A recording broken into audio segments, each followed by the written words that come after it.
Shalom. All praises to YAHAWAH, BAHASHAM, YAHAWASHI, BAHASHAM, RAWCHAA, QADASH. Double honors to my apostles and elders of Great Millstone who taught me this truth. Shalom to the hopeful elect.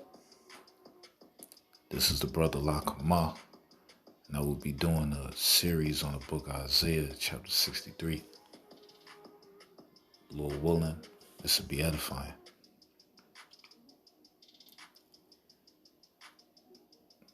This is Isaiah chapter 63 and verse 1. It reads, "Who is this that cometh from Edom with dyed garments from Basra?" It says, "Who is this that cometh from Edom?" This is symbolic of how YAHAWASHI is returning.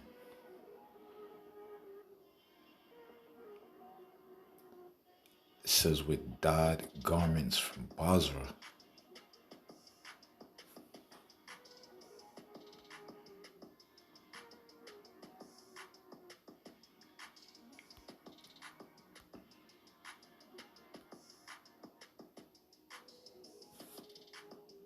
Now the Hebrew word of Basra is Batazara.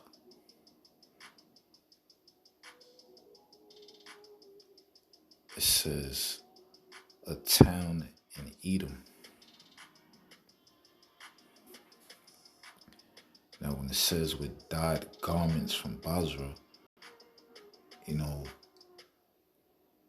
YAHAWASHI, basically he's returning to an Edomite rulership. In modern day, spiritual Basra is America, aka Babylon the Great. And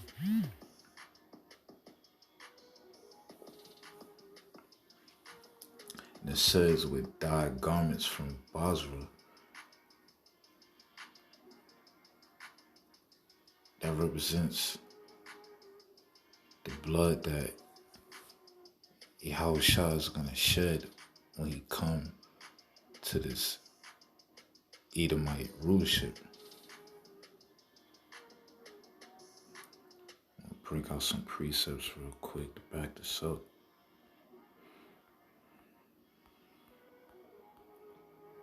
This is Isaiah chapter 66, verse 15. It says, "For behold, the Lord YAHAWASHI will come with fire, and with his chariots like a whirlwind." His chariots is going to, the angels. It says like a whirlwind. Yeah, it's going to be like a storm. YAHAWASHI and the angels visit this place. It says to render his anger with fury and his rebuke with flames of fire. The flames are going to be coming from 200 million missiles and also from the laser beam chariots. It says, verse 16, "For by fire and by his sword will the Lord YAHAWASHI plead with all flesh." And this is how the Lord is going to judge the wicked, by fire. It says, "And the slain," we're going to the word slain, it means kill. It says, "And the slain of the Lord YAHAWASHI shall be many." So this is why in Isaiah chapter 63, it says, with dyed garments from Basra. It's going into the bloodshed, the blood that YAHAWASHI is going to shed. The scriptures tell you that, this place got to be shed blah, the blood, it got slacky. This place got to be cleansed by the blood of him that shedded blood. And who's been shedding blood throughout history, throughout life timeline? The so-called white man, which is Esau Edom. You know, he shedded a lot of blood. You know, especially a lot of Israelite blood. So guess what? When Yahawashi returns, you know, he's gonna shed a lot of Edomite blood. Real quick, I want to go to Isaiah chapter 34.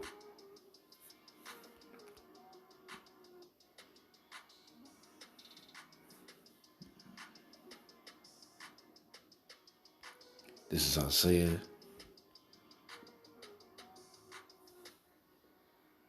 chapter 35. It says, "For my sword shall be bathed in heaven. Behold, it shall come upon Idumea.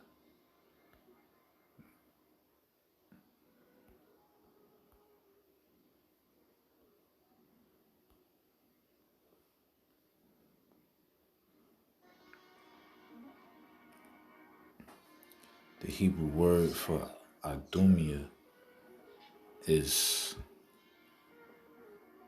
YAHAWAH, if I'm not mistaken.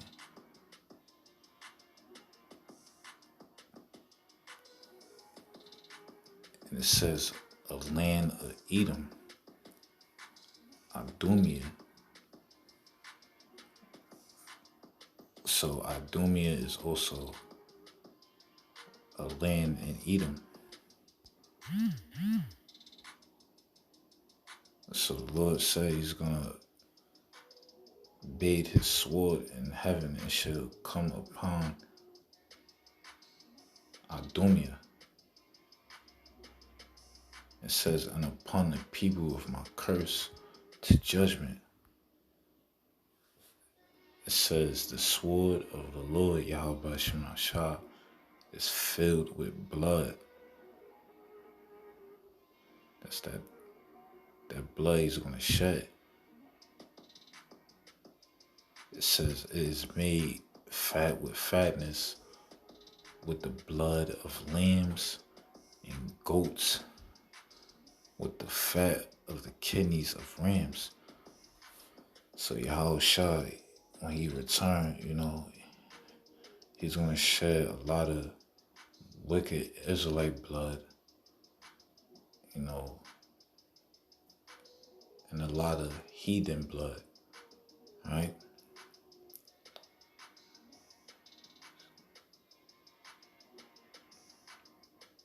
Especially Esau Edom.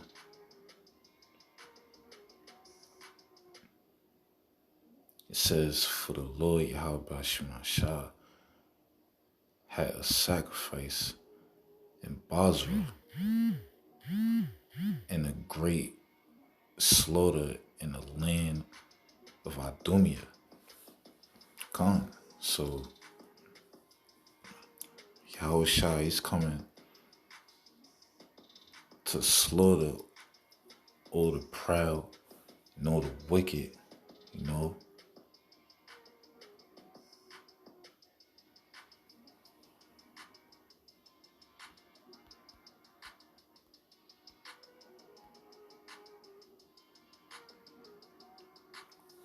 Back in Isaiah chapter 63, finishing off, it says, this that is glorious in his apparel,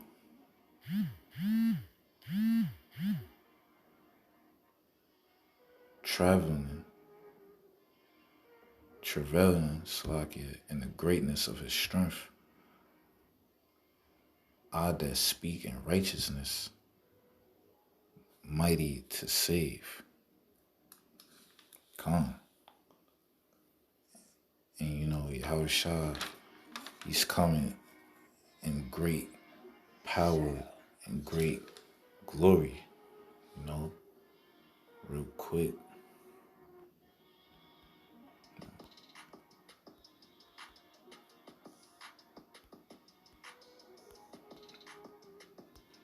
This is Matthew chapter 24.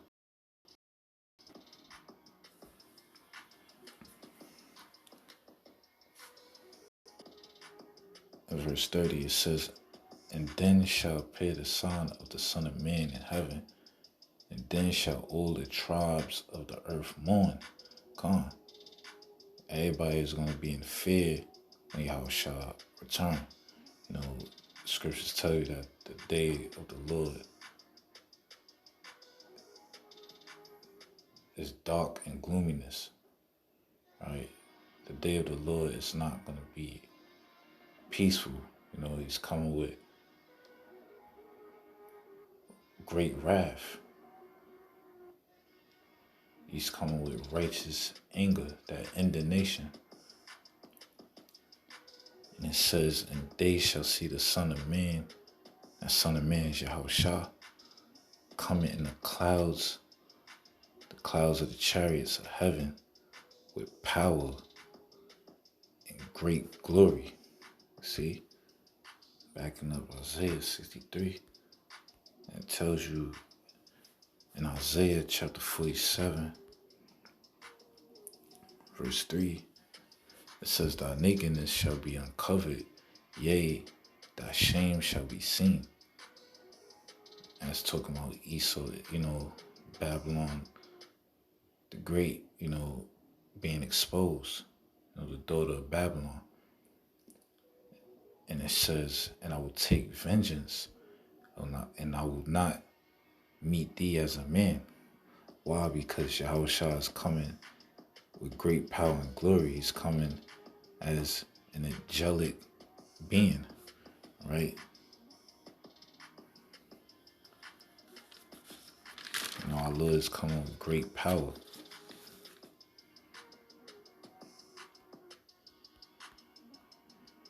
Let's go back to Isaiah chapter 63. Finishing off, it says, "I that speak in righteousness mighty to save."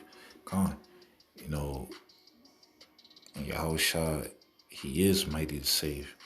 Why? Because he is the deliverer. You know, that's what Yahawashi means. He delivers, right? So he's coming to not only destroy, but to deliver. And he's going to deliver his elect. You know, 2/3, they're going to come back in the kingdom.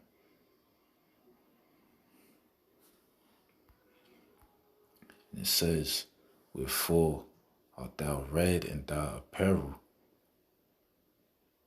and thy garments like him that treaded in the wine fat." God, it says, "Wherefore art thou red in thy apparel." Now that represents the blood Yahawashi is going to shed. You know, it's figuratively speaking, because, you know, Yahawashi is going to be on a chariot, putting in all this pain. You know, blood is not going to literally be on his garments. But that's just telling you he's going to shed a lot of blood. And it says, "And thy garments like him that treaded in the wine fat."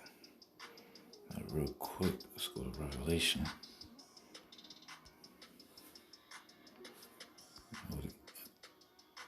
In order to understand the scriptures, you know, you must line precept upon precept, as it says in Isaiah 28:10. This is Revelation chapter 19, verse 11. It says, "And I saw heaven open." Yeah, and heaven is going to be, this is John, the Apostle John speaking. You know, he saw the visions of our, you know, of the revealings that's going to happen in the end. You know, it says, "And I saw heaven open." Yeah, heaven is being open for Yahawashi and the angels to enter into this realm. It says, "And behold, a white horse." And that's not talking about actual horse. You know, that's talking about Yahawashi's chariot, right? The word white means pearl. And, horse represents power. Back in Isaiah, it tells you he's coming in great power. He's going to be travailing in greatness.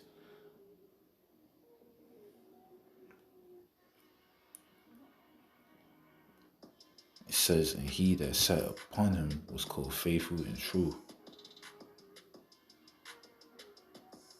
And in righteousness he doth judge and make war. As I mentioned earlier, Yahushua is not coming in a peaceful manner. He's coming to judge and make war with the heathen. It says his eyes were as a flame of fire, and on his head were many crowns. Now, this represents Yahushua taking out all these kings and nobles, all the nations. He's going to take them out of power. All the heathen kings would be taken out of rulership by Yahushua. And, any heathen that have some type of authority, high authority in his kingdom, he's going to be taken out of power.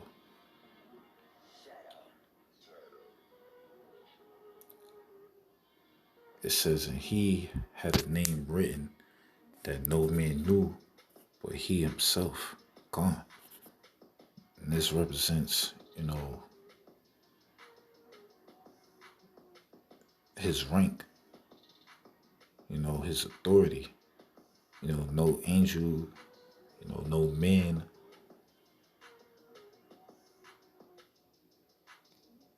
is given this rank. Yahushua Mashiach, he's the only one who's going to fulfill what's written in the scriptures. It says, he was clothed in a vesture dipped in blood, and his name is called the Word of YAHAWAH. I'm backing up Isaiah 63, 1 and 2, it tells you about the dyed garments. Wherefore art thou red in thy apparel? That's that blood that's going to be shedded when Yahweh shall return. And the scriptures telling you, that Yahweh Shah is coming to shed blood. I never heard, growing up in these churches, they never spoke about Yahweh Shah or the Lord coming in to shed blood. They don't teach what's really about to happen, but this is what's going to happen. Yahweh Shah is coming to shed a lot of blood. The slain of the Lord shall be many, as I read in Isaiah 66, 16. It says, and the armies which were in heaven followed him upon white horses, clothed in fine linen, white and clean. And that's talking about the angels. The chariots going to be following Yahweh Shah. It says, and out of his mouth go a sharp sword, that with it he shall smite the nations. Yahweh Shah is going to slay these heathen nations. It says, and he shall rule them with a rod of iron. And that's going, when you go into the word rule, basically means to be in control of, have dominion over,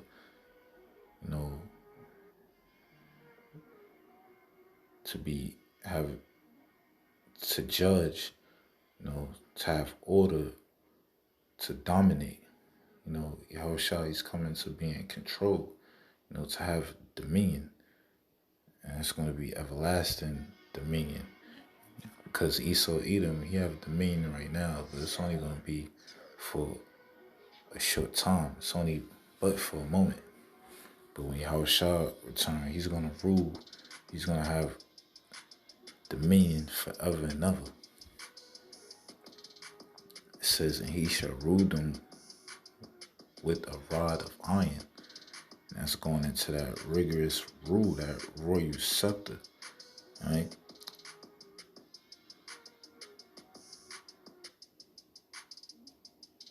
And you know, these heathens are literally going to be getting the ass whipped in the kingdom.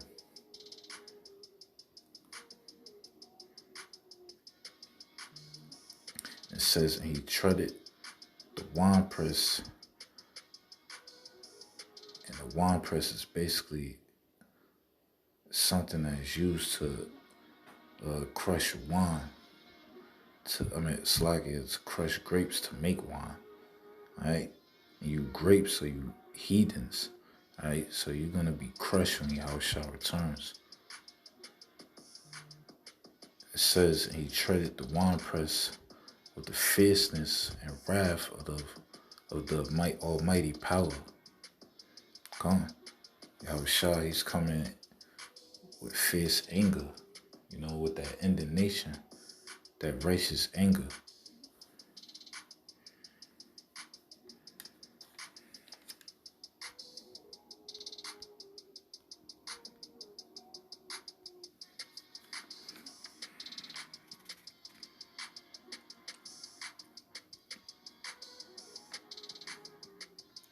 All right, back in Isaiah chapter 63, verse 3, it says, I have trodden the winepress alone.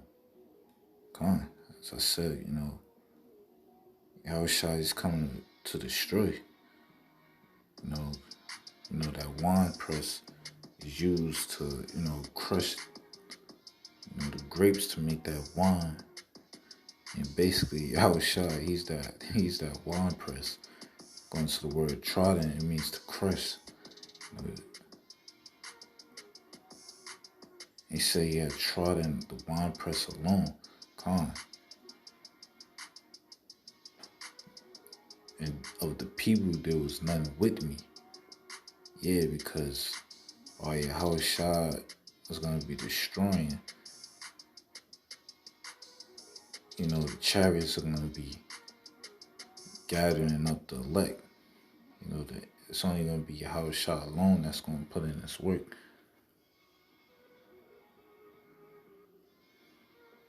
It says, for I will tread them in my anger and tremble them in my fury, and their blood shall be sprinkled upon my garments, and I will stain all my raiment. Going back to that bloodshed, right? Going to the word fury, it means wild or violent anger, right? Wow. Let's go to Psalms. Psalms chapter 7, verse 11, it says, the Most High judgeth the righteous, and the Most High is angry with the wicked every day. Gone. And the Lord is mad with the wicked because, you know, he's mad with the wicked because they do everything that's contrary to the scriptures, right? So he's coming back. He's going to send his son. The Heavenly Father is going to send his son to destroy, right? It says if he turn not, and that's talking about that he is talking about Israel, man. If he turn not, he will whet his sword. Meaning he's going to sharpen his sword. Going to the word wet, it means sharp. It says he had bent his bow and made it ready. He had also prepared for him the instruments of death. He ordained his arrows against the persecutors. Them arrows are going to be the missiles, right? Them 200 million warheads that's going to come and shake this place up. You know, and those, the Israelite men or women that don't turn back to Yahawashi, guess what? A missile is going to be aiming at his head.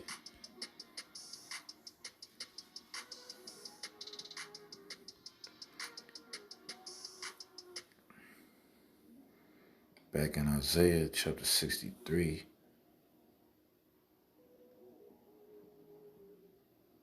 I'm gonna finish up.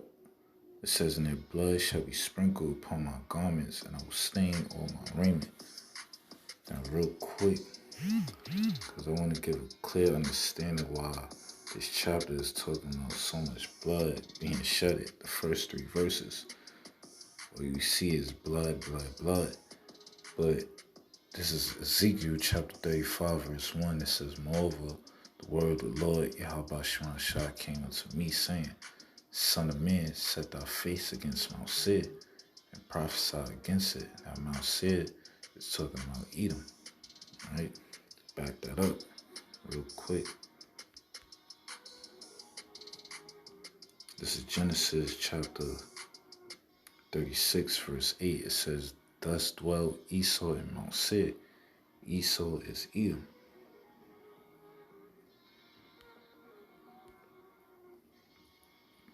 Now back in Ezekiel chapter 35, verse 2, it says, "Son of man, set thy face against Mount Seir, and prophesy against it, and say unto it, Thus saith the Lord power, Behold, O Mount Seir, I am against it, and I will stretch out my hand against thee, and I will make thee most desolate." So YAHAWASHI, he's against Edom, all right? Scriptures tell you, Jacob have I loved, and Esau have I hated, right? Yes, and the Most High he hates. He hates you Edomites, you so-called white people, all right? And he's against you, and he's going to destroy you. He's going to make your land desolate. And modern day Mount Seir is Babylon the Great, aka America. And he's going to make it desolate. It's going to be a complete desert, right? From the missiles and the laser beams that's going to destroy this place. It says, "I will lay thy cities waste." He's going to demolish the cities, all right? He's going to demolish Babylon the Great completely. Ain't going to be nothing left for it, for Esau, Edom. It says, "And thou shalt be desolate." You know, this is going to be a desert for the dragons, for the field, you know, the lizards, you know, the fox, and the scorpions, and all that, vultures. Those kind of animals are going to be dwelling in this place after it's destroyed. It says, "And thou shalt know that I am the Lord." And people are going to know it's, you know, the Lord is real in that day when he destroyed it. You know, people don't understand, so the Lord have to turn up and be very violent. But in this time, everybody's going to know who YAHAWASHI is when he completely destroyed Babylon the Great. It's going to be the talk of the town. But, you know, the reason why I'm reading this chapter because I want to back up why is the Lord coming to shed blood. And the point is in verse 5, it says, "Because thou hast had a perpetual hatred and hast shed the blood of the children of Israel by the force of the sword in the time of their calamity." So Esau, Edom have an everlasting hatred against the children of Israel, which consists of you so-called Negroes, Latinos, and Native Americans, and Israelite foreigners scattered abroad. You know, they have Esau, Edom, they have a perpetual, everlasting hatred against the children of Israel and shedded a lot of blood, a lot of Israelite blood, you know, because of the birthright, because of the blessing that we was given by our forefather Isaac. You know, that's why Esau said, when it's roughly paraphrasing, when his father died, you know, when his father gave up the spirit, he would slay his brother. And that's mentioned in Genesis 27, chapter 27, towards the end of the chapter. You know, it always was on his mind to slay his brother. And he was given that sword to destroy, you know, to kill, right? And it says, in the time that their iniquity had end. Esau, Edom, he didn't have mercy upon us in his captivity. So guess what? The Lord is going to destroy you devils. All right? It says, therefore, as I lived, saith the Lord power, I will prepare thee unto blood, and blood shall pursue thee. Sit thou hast not hated blood, even blood shall pursue thee. Come on. Esau didn't hate blood. He loved to shed blood. That's why the Lord is going to shed his blood. Right? He didn't have consideration for us. That's why the Lord is going to destroy you devils after you serve captivity. He's going to cut you off forever. Right? It says, thus will I make Mount Seir most desolate, and cut off from it him that passeth out, and him that returneth. That was the point. This is why a lot of Edomite blood is going to be shedded. And you Jake out there that, you Israelites that's vouching for this devil, guess what? Your blood is going to be shedded too. All right? Back in Isaiah chapter 63, verse 4, it says, for the day of vengeance is in my heart, and the year of my redeem is come. Right? It says, for the day of vengeance, we go into vengeance, talking about retaliation. Real quick.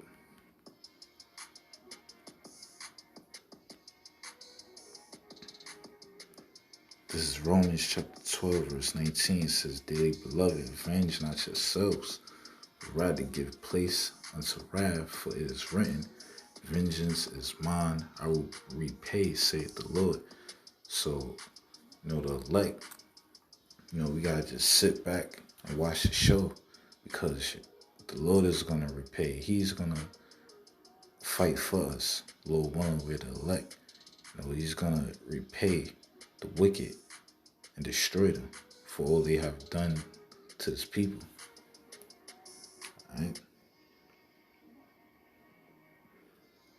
Real quick, one more.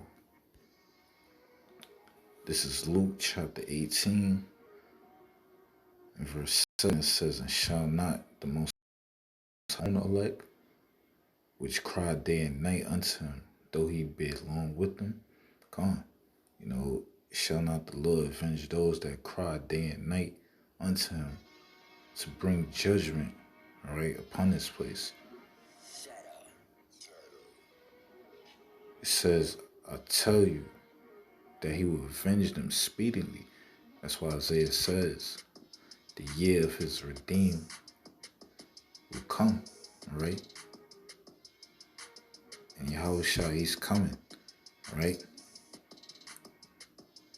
He's going to avenge his elect. It says, nevertheless, when the Son of Man cometh, shall he find faith on the earth? He's going to find faith on the earth. The only ones that believe these words are the elect, right? The scriptures tell you, he that endure unto the end, the same shall be saved. So we must wait upon the Lord, right? He's going to fight for us, right? If we endure, right? Vengeance is of the Lord, right? And you see in prophecies popping out the page right now. You know we're at the end. We hear talks about the MOTB right now. That mandation is right around the corner. So we gotta just wait. Since I said that, let's get Zephaniah chapter 3.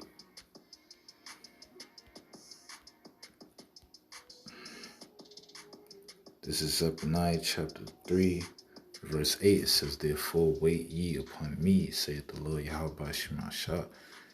And to wait, you gotta be patient. The word patient means to suffer. It says, until the day that I'll rise up to the prey. Yeah, and the prey is these heathens, starting with Esau, Edom. It says, for my determination is to gather the nations, that I may assemble the kingdoms, to pour upon them my indignation, which is that righteous, fierce anger, even all my fierce anger. For all the earth shall be devoured with the fire of my jealousy. Yeah, going into the missiles, going into the laser beams. Right? So we gotta wait on the Lord till he rises up to pray.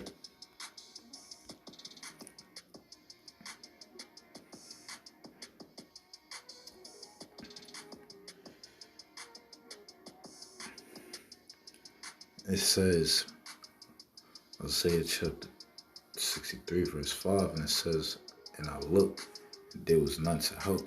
Gone. Now, when you go back to the curses in Deuteronomy, this is Deuteronomy chapter